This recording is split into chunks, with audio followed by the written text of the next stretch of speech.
So we have this claim: puberty blockers are more than a pause button.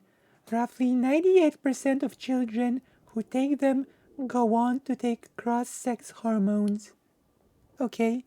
So this is a very, very dishonest claim on its face. Even before we go into any research about it, you can see why it's dishonest, right? You can see why this is not very, like, this is, you can clearly see why this is a anti-trans claim, right? Because what this basically says is too many children go on to transition. It's suspicious. It must somehow mean that it's the puberty blockers that lead to so many children to go on to transition, you know? Do you agree with this assessment? What do you think? I think it's fair to point that out, you know, that they are being dishonest here. That they are just claiming that since not many children stop being trans, so to speak, they're biased like wording. Yeah, that's true. And also,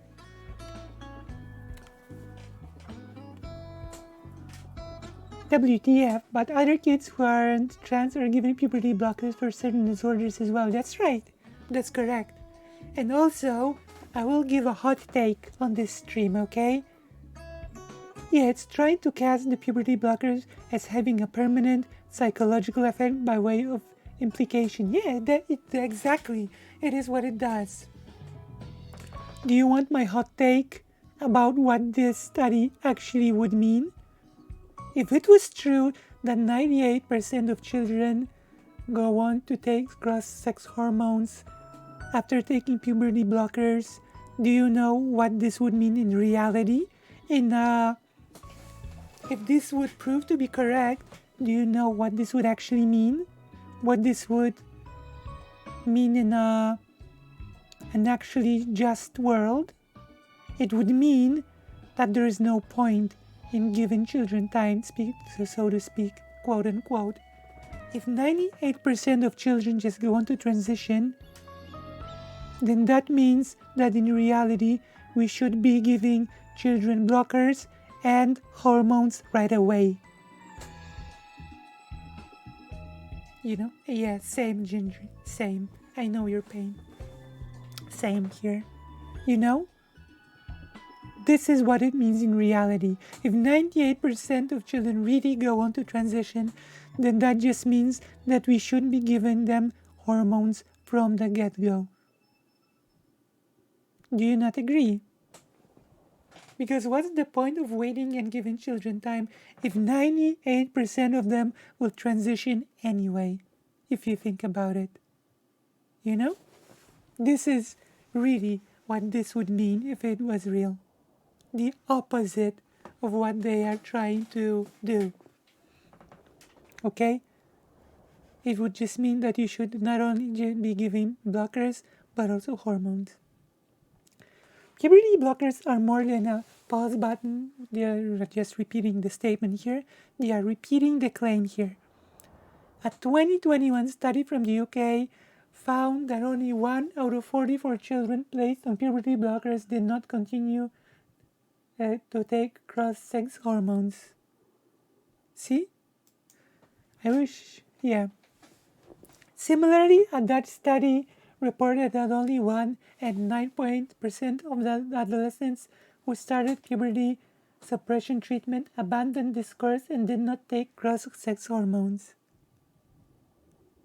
Makes sense if, like, psychologists are off only 2% of the time. Yeah, that would actually mean that we should just not wait and give children hormones right off the bat. I believe so, yeah. If so many studies seems to come to the conclusion that most children decide to transition, you know, then why not let them transition earlier? Puberty blockers are drugs which can change your young bodies in ways we have yet to understand. This is a false claim. we will really be looking into those claims one by one.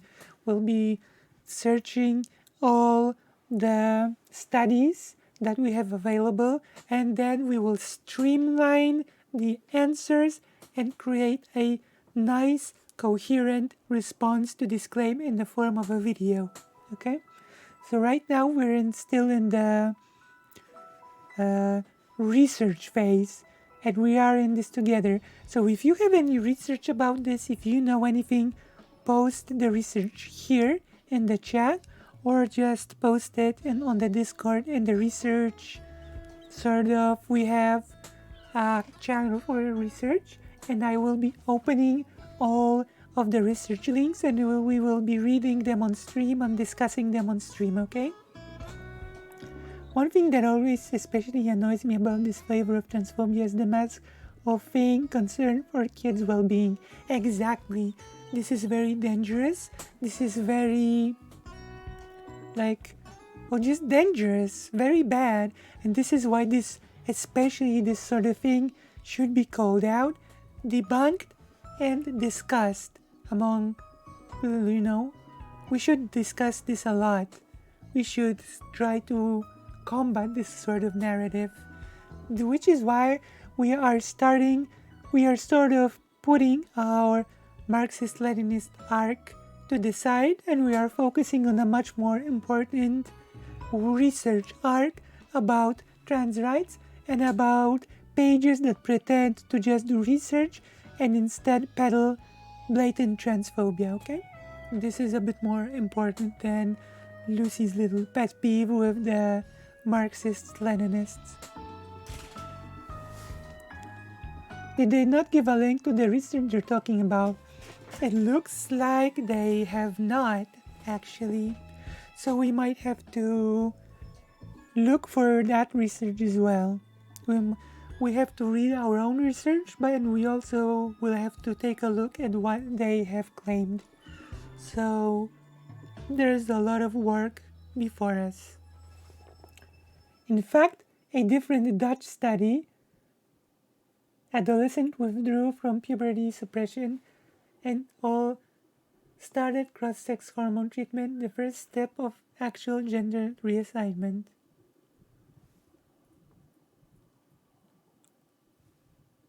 Here?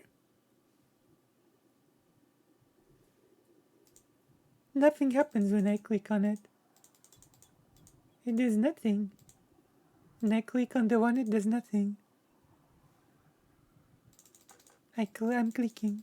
Nothing happens.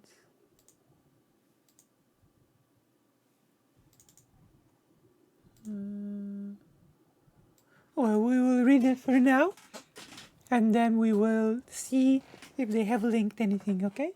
Numbers. Maybe those numbers just, here. References.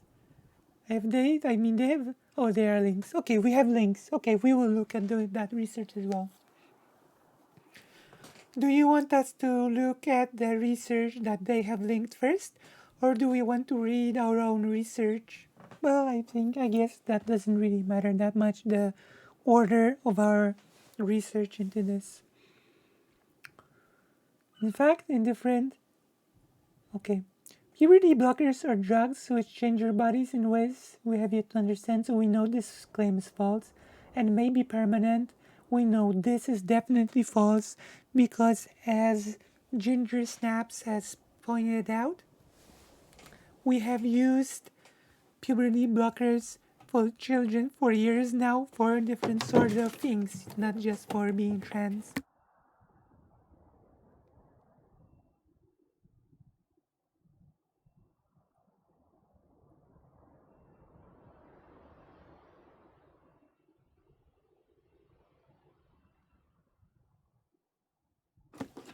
Yeah, and I have been told that one of the... So they don't even have a link to the... Oh, they did link. Yeah, they did. What was the title of it? I will look it up to see it. Yeah, there are links at the bottom, Ginger. Yeah, they do. Usually you find that it hasn't been reviewed or... Yeah, there is one research that I've heard that they used here that is very dishonestly used, and I have heard that the creator of the research has spoken up that their research has been misused in order to spread transphobia, and the creator of the research asked to stop it, basically. So this is how those people operate. They misuse research, and even the creators of the research say, please stop misusing my research. I know that this is the case at least about one of the things that they have linked here. This experimental treatment program, puberty blockers, have never been licensed to treat children with gender dysphoria in any country. I would have to check this claim, but still, puberty blockers have been used to treat different things. So we already know what puberty blockers do. We do know. Okay, let's look at the links. So we will be focusing, there are so many claims to debunk on this page, but we will just be focusing on this one today. Link. Open a new tab.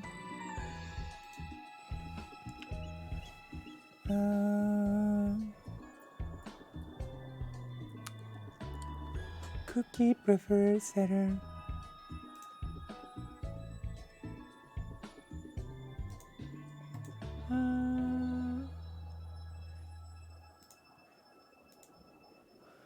Short-term outcomes of pubertal suppression in a selected cohort of 12 to 15-year-old young people with persistent gender dysphoria in the UK.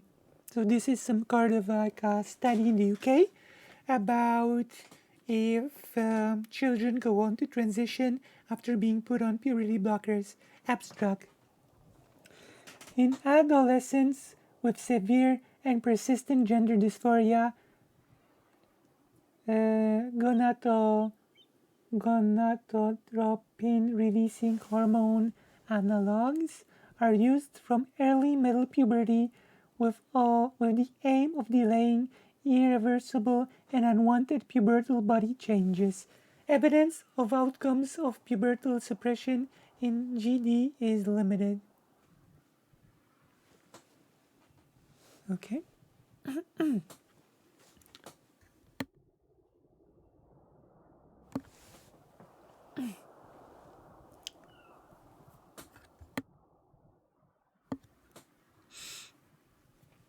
We undertook an uncontrolled prospective observational study of JNRHA as monography in 44 12 to 15-year-olds with persistent and severe gender dysphoria.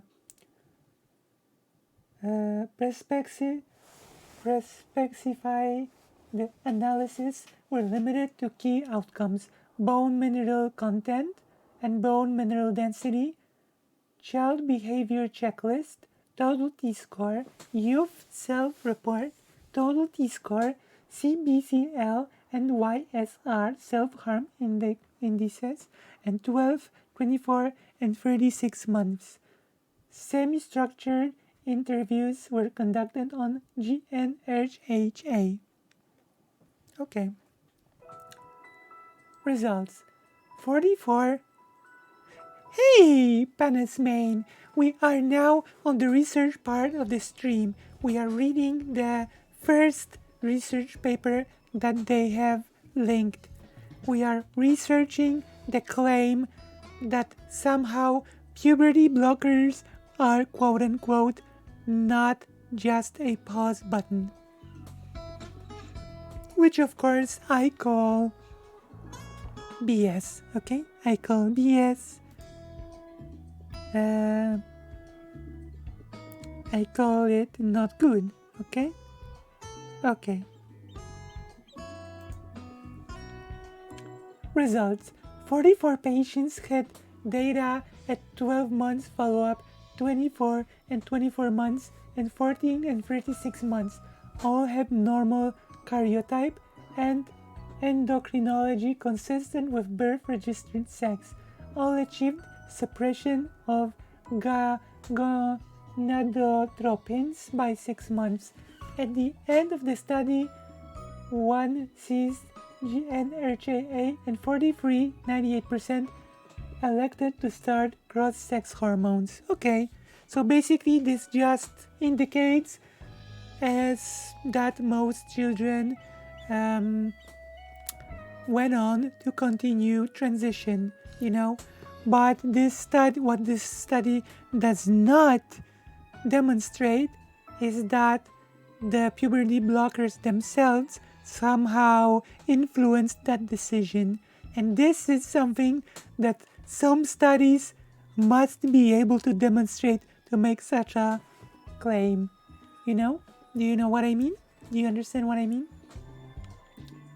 There was no change from baseline in spine BMD at 12 months nor in BMD at 24, 36 months, but at 24 months, lumbar spine BMC and BMD were higher than at baseline BMC plus 60 BMD.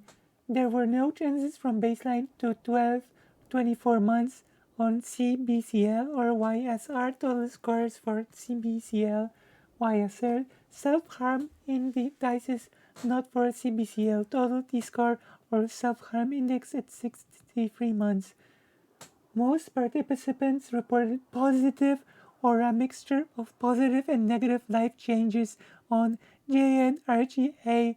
Anticipated adverse events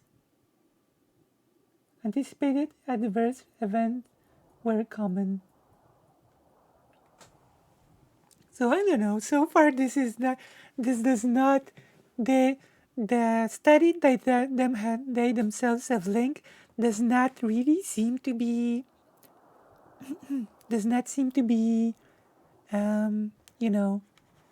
saying what they are saying.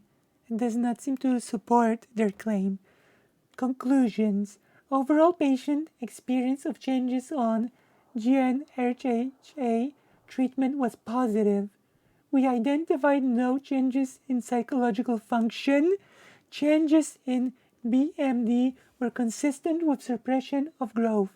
Larger and longer-term prospective studies using a range of designs are needed to more fully quantify the benefits and harms of puberty suppression in gender dysphoria. So far, this study has just disproven the claim from the page, because can we go back to the page for a second and read the claim once more? Puberty blockers are more than just a pause button. Roughly 98% of children who take them go on to take cross-sex hormones. This is the very dishonest claim made by this page, this transphobic page, okay? And they claim here, puberty blockers are drugs which change your bodies in ways we have yet to understand and may be permanent. This is experiment treatment program. And here,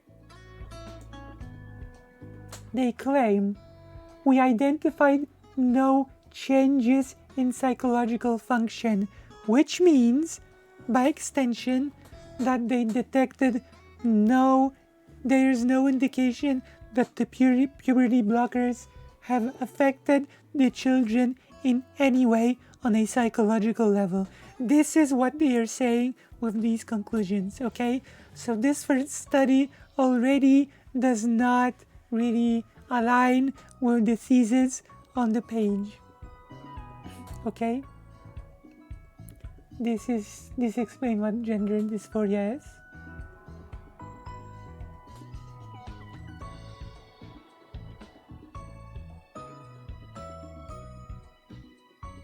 Okay.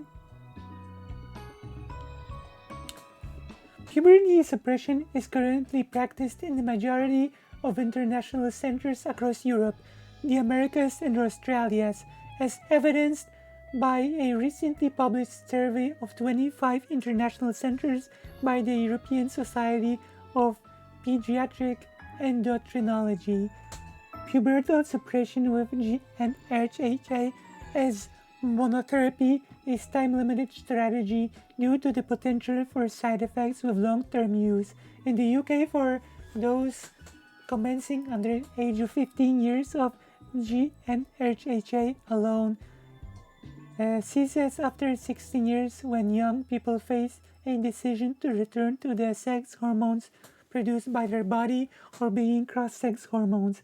There are limited data on the outcomes of pubertal suppression in the treatment of young people with gender dysphoria. A recent systematic review included data on the physical and mental health outcomes of pubertal suppression using GnRHA in over 500 young people. Longer-term follow-up data on pubertal suppression in gender dysphoria are limited to individuals from 4 cohorts. Okay?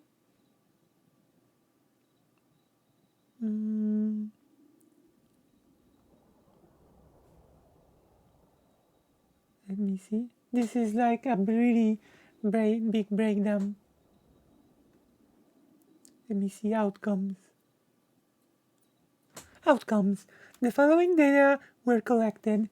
A baseline, explanatory variables, sex and gender. Young people were classified by their sex assigned at birth, birth-registered sex, and self-identified gender. Ethnicity, puberty, clinical data, study outcomes. Of this, we should probably focus on the study outcomes. Study outcomes concern domains including response to treatment, bone health safety indicators, and adverse effects, psychological function, participant experience and satisfaction, and decisions regarding treatment following GnRHA.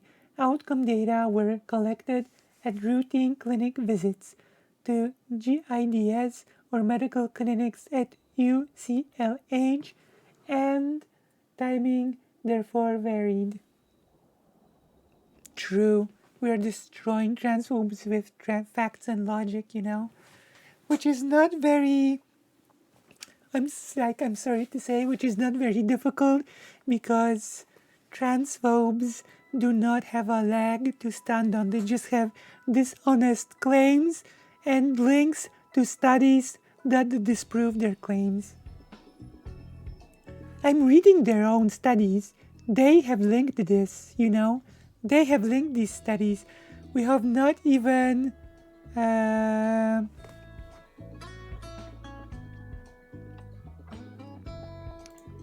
they have not really, they make a dishonest claim and they link studies that disprove it. We will also read the research that have been linked on the Giggle cord, and I encourage you to send more links to research so we can really dig into this. For the purposes of these analysis, data for each participant were assigned to baseline before treatment and to the closest of the following outcome periods: 12, 24, 36, and 38 months of treatment. For safety and response for pubertal suppression outcomes, data were also examined at 6 months. Yeah, that is true, Moho. They are just transphobic. Response to pubertal suppression. Gonadotropins, LH, FSH, testosterone in birth-registered males, and oestrogen, birth-registered females, were measured after venipuncture. Height, weight, and blood pressure were recorded by trained clinic staff. BMI, Z-score for age, birth-registered sex was calculated. Menarcheal status and present absence of menstrual periods was obtained by report from birth-registered females. Very nice. Bone health.